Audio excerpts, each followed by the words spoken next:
বাংলাদেশ, ভারত আর পাকিস্তান। সাবকন্টিনেন্টের এই তিনটা দেশকে কিন্তু ধরে নেওয়া হয় সাউথ এশিয়ান পলিটিক্সের হটস্পট। কিন্তু আমরা যদি একটু পশ্চিমে যাই, পাকিস্তানের বর্ডার ক্রস করলেই আর একটা দেশ আছে, যেই দেশও ব্রিটিশদের শাসন আঁচ করতে পেরেছিল। সোভিয়েত আর রুশদের সাথে কয়দিন পরপরই গ্যাঞ্জাম করেছে, আমেরিকাকে 2 দশক ধরে আটকে রেখে পরে দেশ থেকেই তাড়িয়ে দিয়েছে। কারো কাছে এই দেশটা একটা আইডিয়াল মুসলিম স্টেট, আবার কারো কাছে এটা একটা টেররিস্ট কান্ট্রি। কিন্তু এই বছর অক্টোবর মাসে এসে এই আফগানিস্তান নিউজে এসেছে পাকিস্তানের কারণেই।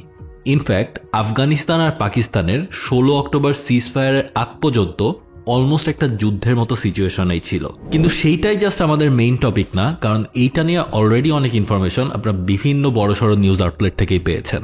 অনেক অ্যানালিস্টের মতে তালেবান রুলড আফগানিস্তান পাকিস্তানের সাথে গ্যাঞ্জামে জড়ানোর পেছনে অন্যতম একটা কারণ হচ্ছে বেলুচিস্তান লিবারেশন আর্মি, যারা পাকিস্তান থেকে আলাদা হয়ে বেলুচিস্তানকে একটা স্বাধীন রাষ্ট্র হিসেবে ঘোষণা করতে চায় এবং আফগানিস্তান তাদেরকে সমর্থন করে। ফুলান বেলোচ, পাকিস্তান ন্যাশনাল পার্টির একজন এমপি, বলেছেন যে এই বিএলএ এর এত বেশি সুইসাইড বোম্বার আছে যে তারা এখন রিক্রুটমেন্ট করাই বন্ধ করে দিয়েছে। তার এই স্টেটমেন্টটাই বেলুচিস্তানের এই লিবারেশন আর্মির যেরকম ক্যাপাবিলিটি দেখায়, একই সাথে কিন্তু বোঝায় বেলুচিস্তানের সাধারণ মানুষজন স্বাধীনতা পাওয়ার জন্য কতটা উদ্গ্রীব।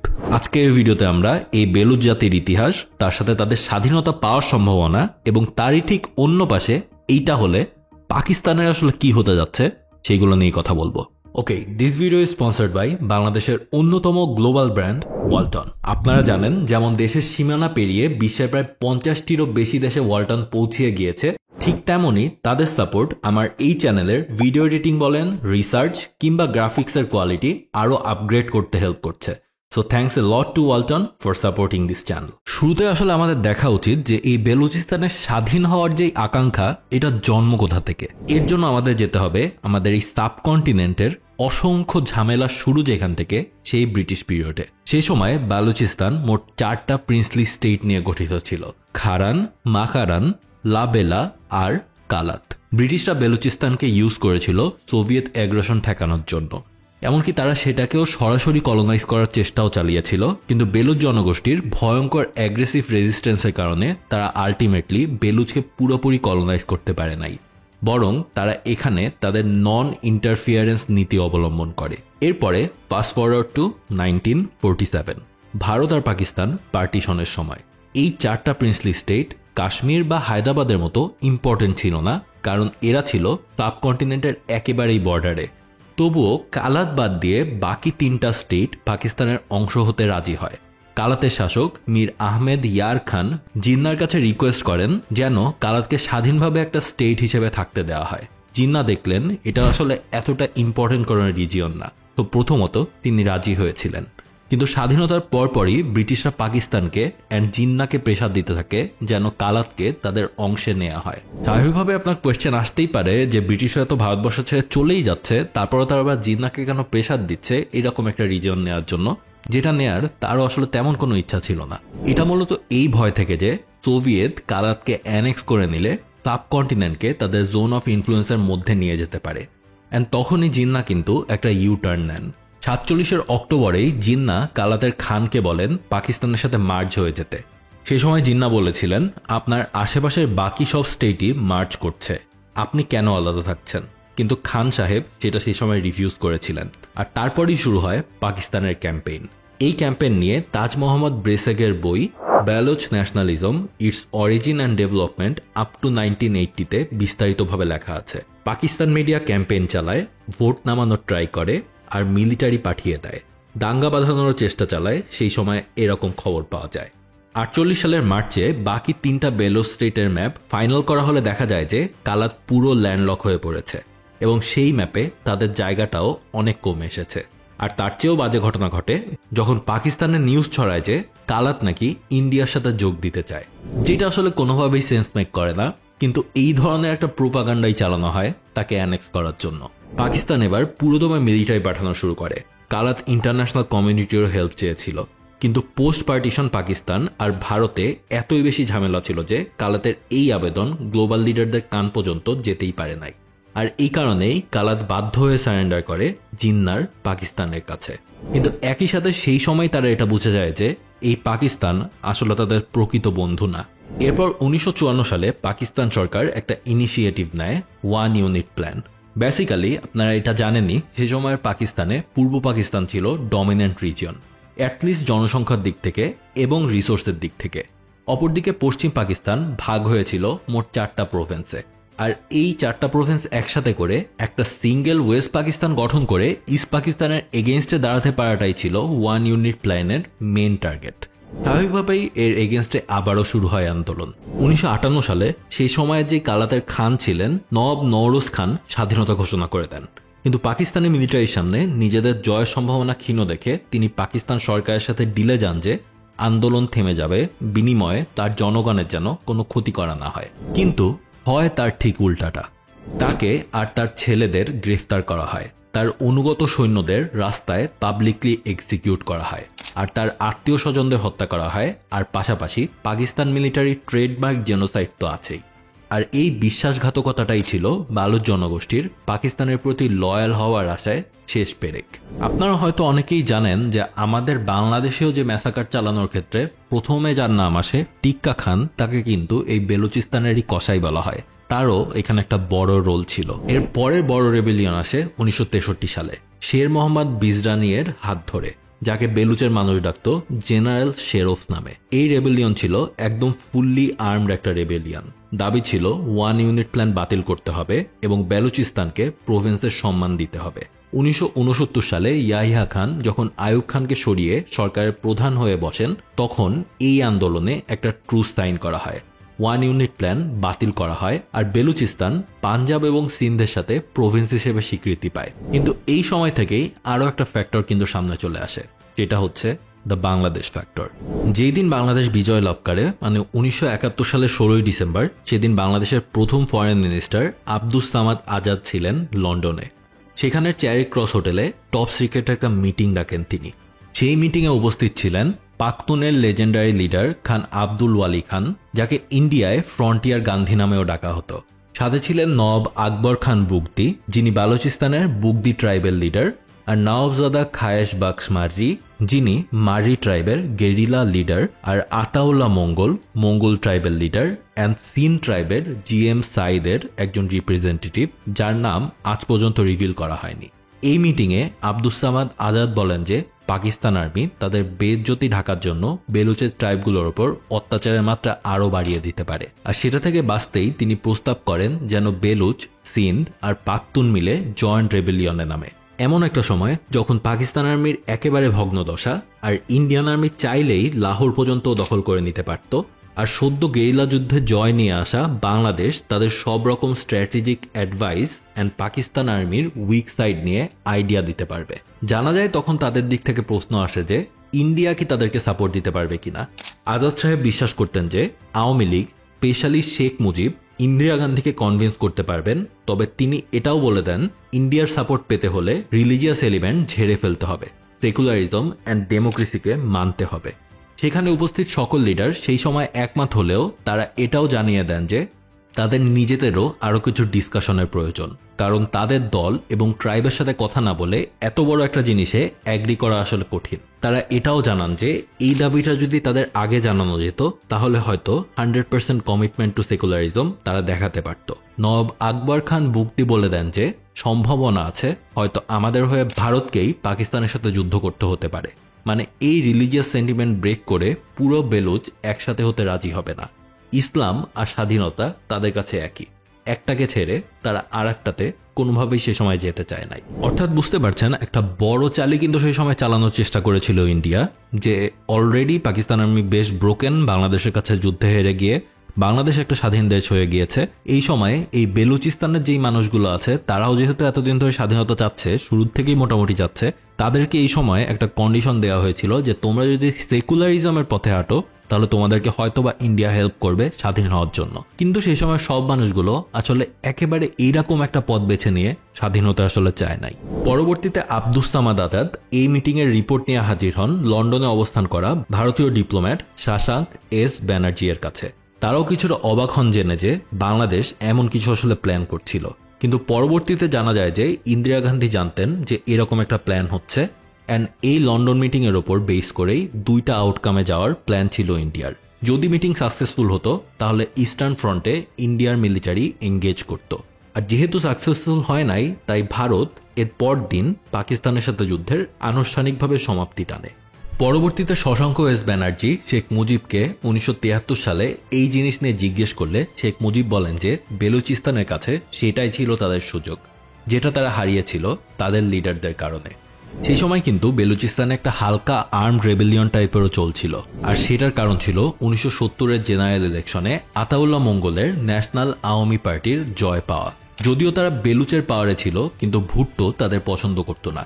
তো ইয়াহিয়া খান ভুট্টোর উপদেশেই তাদেরকেও ব্যান করে দিয়েছিল, তেমন কোনো কারণ দেখানো ছাড়াই। কিন্তু 71-এর 20 ডিসেম্বর ভুট্টো আবার ক্ষমতায় আসলে সিচুয়েশন ঠান্ডা করার জন্য তিনি সেই ব্যান তুলে দিয়েছিলেন। কিন্তু 1973 সালে দেশদ্রোহিতার অভিযোগ এনে এই পুরো বেলুচ সরকারকে বাতিল করে দেন ভুট্টো। একই সাথে তারা দাবি করে যে ইরাকি এম্বাসিতে রেইডে অনেক অস্ত্র পাওয়া গিয়েছে, যেগুলো বেলুচ সরকার রেবেলদের হাতে তুলে দিয়ে পাকিস্তানকে অস্থিতিশীল করার চেষ্টা চালাচ্ছে। আবারও শুরু হয় একটা ক্র্যাকডাউন, যেটা খুবই দ্রুত ফুল মিলিটারি ইনসার্জেন্সিতেও পরিণত হয়, আর এতেই সাপোর্ট দিয়েছিল র এবং আফগানিস্তান। ওয়ার্ল্ড ক্লাস ইনোভেশন নিয়ে ওয়ালটন এখন দেশের সীমানা পেরিয়ে পৌঁছে গিয়েছে 50টিরও বেশি দেশে। ওয়ালটন, ঘরে ঘরে বিশ্বজুড়ে। র যে তাদেরকে সাপোর্ট দিবে এটা তো খুবই নর্মাল ব্যাপার, বুঝতেই পারছেন, কিন্তু এইখানে আফগানিস্তানের রোলটা কেন সেটাই আমাদের বুঝতে হবে। 1947-এ পাকিস্তানের স্বাধীনতার সময় থেকেই ব্রিটিশদের রাখা ডুরান্ড লাইনে আফগানিস্তানরা কিন্তু মেনে নিতে পারে নাই। 1973-এ সর্দার দাউদ খান আফগানিস্তানের ক্ষমতায় আসেন। তার চিন্তা ছিল সেন্ট্রালাইজ পাকিস্তান হবে আফগানিস্তানের জন্য একটা ডেথ সেন্টেন্স, আর এই কারণেই সে বিচ্ছিন্নতাবাদী দলগুলোকে সাপোর্ট দেওয়া শুরু করে। পাশাপাশি ভারতের যেমন স্বপ্ন অখণ্ড ভারতের, আফগানিস্তানেরও তেমন একটা স্বপ্ন আছে, পাশতুনিস্তান, যেটা কিন্তু পাকিস্তানের মানচিত্রের অংশ। বেলুচকে ইনস্টেবল করে সেটার ওপর পাকিস্তানিদের কন্ট্রোল কমিয়ে এনে সেই পাশতুনিস্তানের স্বপ্ন পূরণও সর্দার দাউদ খানের ইচ্ছার মধ্যেই ছিল। অবস্থা এমন পর্যায়ে পৌঁছায় যে পাকিস্তান আমেরিকার কাছে বিচার পর্যন্ত দিচ্ছিল আফগানিস্তানের নামে। এই সময় থেকে কিন্তু বিশ্বের ইতিহাসে প্রথম আফগানিস্তানে গিয়ে পাকিস্তানি বিভিন্ন রেবেল গোষ্ঠী তাদের বেস বানানো শুরু করে। দাউদ খান আফগান বর্ডার ওপেন করে দেন এই সমস্ত বিদ্রোহীদের জন্য আর রিফিউজিদের জন্য।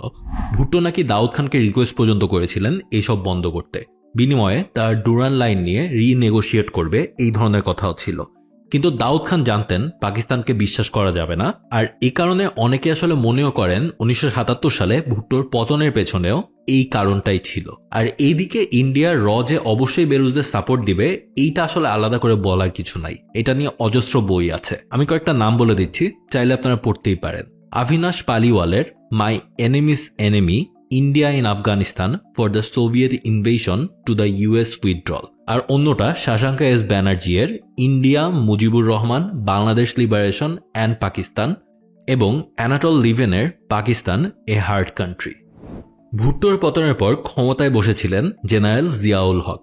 তিনি এসেই এখানে তার ডিপ্লোম্যাসি চাল দেখিয়ে একটা পিস ডিল করে ফেলেন, যেটা প্রায় 25 বছর ধরে টিকে ছিল, যেটা কিন্তু পাকিস্তানের ইতিহাসে একটা হিউজ সাকসেস হিসেবে চিন্তা করা হয়।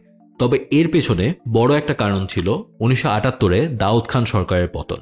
তার জায়গায় চলে আসে সোভিয়েত ব্যাকড একটা সরকার, অ্যান্ড এর সাথে সাথেই বেলুচিস্তানের বিদ্রোহ চাপা পড়ে যেতে থাকে। আর এই সুযোগে শুরু হয় চরম মাত্রায় লুটপাট। বেলুচিস্তান ন্যাচারাল রিসোর্সে বেশ রিচ একটা এরিয়া, কয়লা, ন্যাচারাল গ্যাস আর কপারের অজস্র খনি আছে এই এলাকাতে, অ্যান্ড সেগুলো থেকে মাইনিং হয়ে আসছিল সেই ব্রিটিশ পিরিয়ড থেকেই। ন্যাচারাল রিসোর্স এবং সাইজে পাকিস্তানের সব থেকে ধনী এলাকাগুলোর মধ্যে একটা হওয়া সত্ত্বেও এই প্রভিন্সের লিটারেসি রেট সব থেকে কম, দারিদ্রতা একদম সবার উপরে, ইনফ্যাক্ট ম্যাটারনাল মর্টালিটি রেটও সব থেকে বেশি।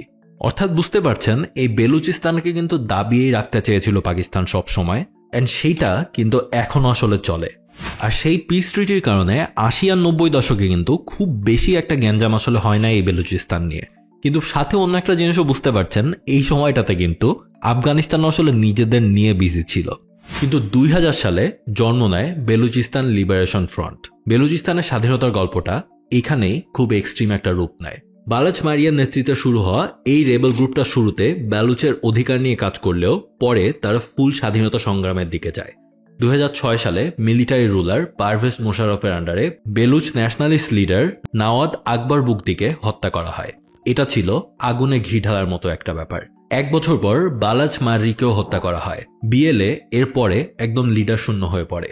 এই পার্টিটা কিন্তু শুরু হয়েছিল জাস্ট একটা ট্রাইব থেকে, যেটার নাম মার্রি। কিন্তু এই ঘটনাগুলোর পরই আস্তে আস্তে মার্রি ট্রাইব থেকে সরে এসে শিক্ষিত বালুচরা এই পার্টির হাল ধরা শুরু করে। তাদের অ্যাটাকগুলো আস্তে আস্তে হতে থাকে আরো শার্প, অর্কেস্ট্রেটেড এবং টার্গেটেড।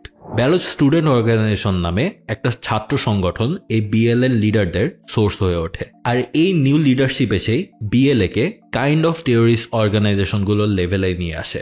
এই আর্মির লিডারদের মধ্যে সব থেকে জনপ্রিয় ছিলেন আসলাম বালুচ আর বাশির জায়েব।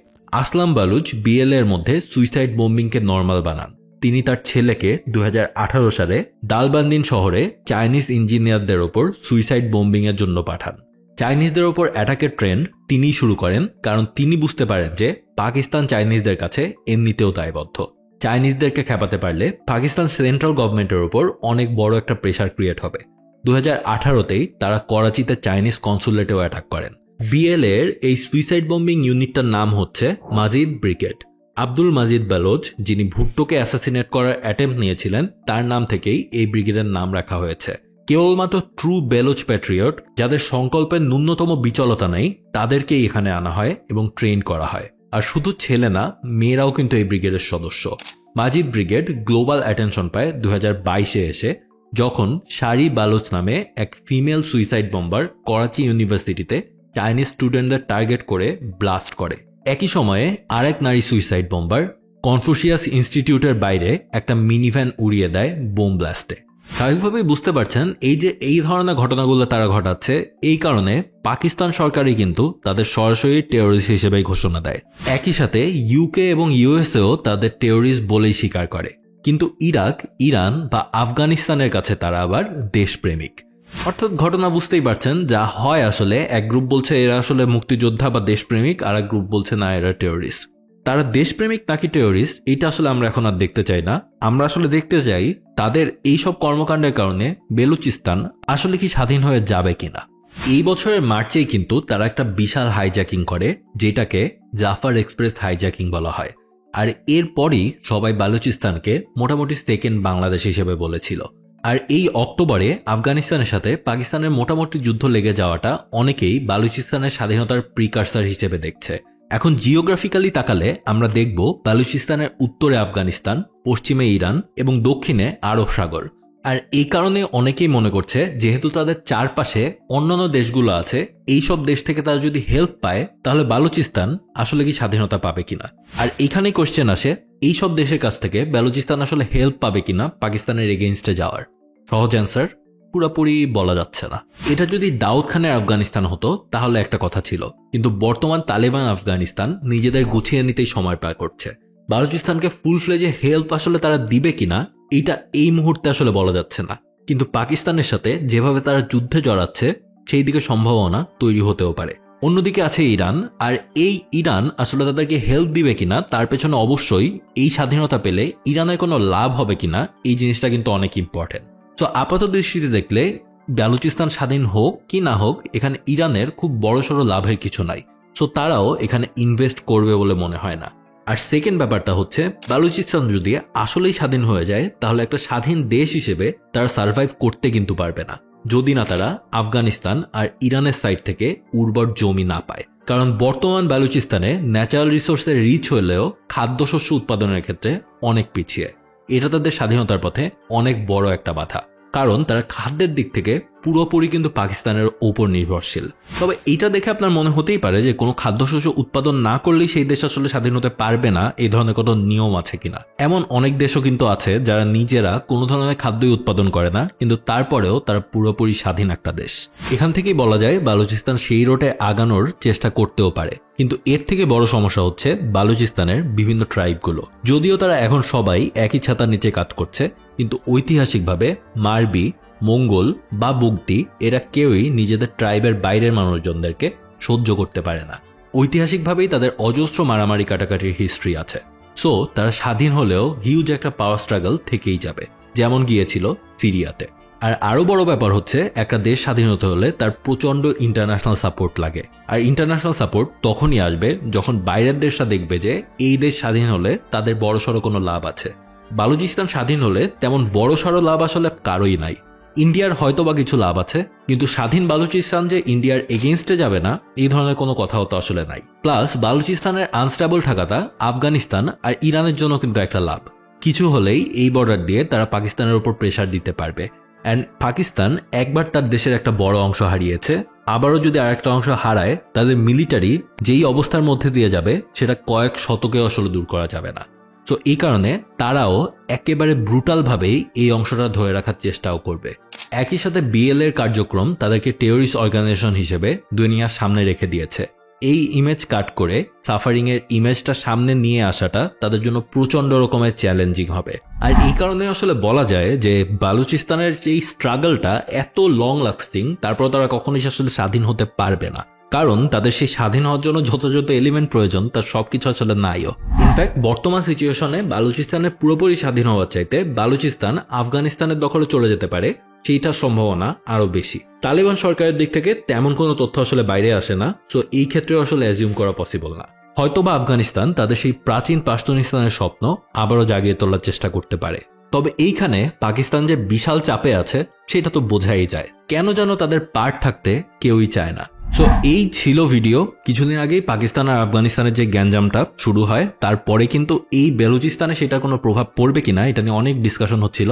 আর এই কারণেই মনে হলো বেলুচিস্তানের যে এই লম্বা হিস্ট্রিটা আছে, স্বাধীনতা সংগ্রাম আসলে বলা যাবে কিনা নাকি টেররিস্ট অ্যাক্টিভিটি বলা উচিত হবে, আই ডোন্ট নো ইয়েট, কিন্তু তারপরেও এইটা নিয়ে একটা ভিডিও দেওয়ার ইচ্ছা ছিল। সো আপনারা কমেন্ট করে যান যে এই ভিডিওটা আপনাদের কেমন লাগলো, অ্যান্ড নেক্সট এই ধরনের কোন কোন টপিকে ভিডিও আপনারা দেখতে চান সেটা অবশ্যই কমেন্ট করে যাবেন। অ্যাজ ইউজুয়াল ভিডিওজ ইউজ করা সবগুলো সোর্স নিচে দেওয়া থাকবে, আপনারা নিজেরা চেক করে আসেন, এবং অনেকগুলো বইয়ের নামও বলা হয়েছে। আপনাদের যদি এই ব্যাপারে ইন্টারেস্ট থাকে আমার সাজেশন হবে সেগুলো পড়ার। So that's all for today. Until my next upload, have a good week. Goodbye.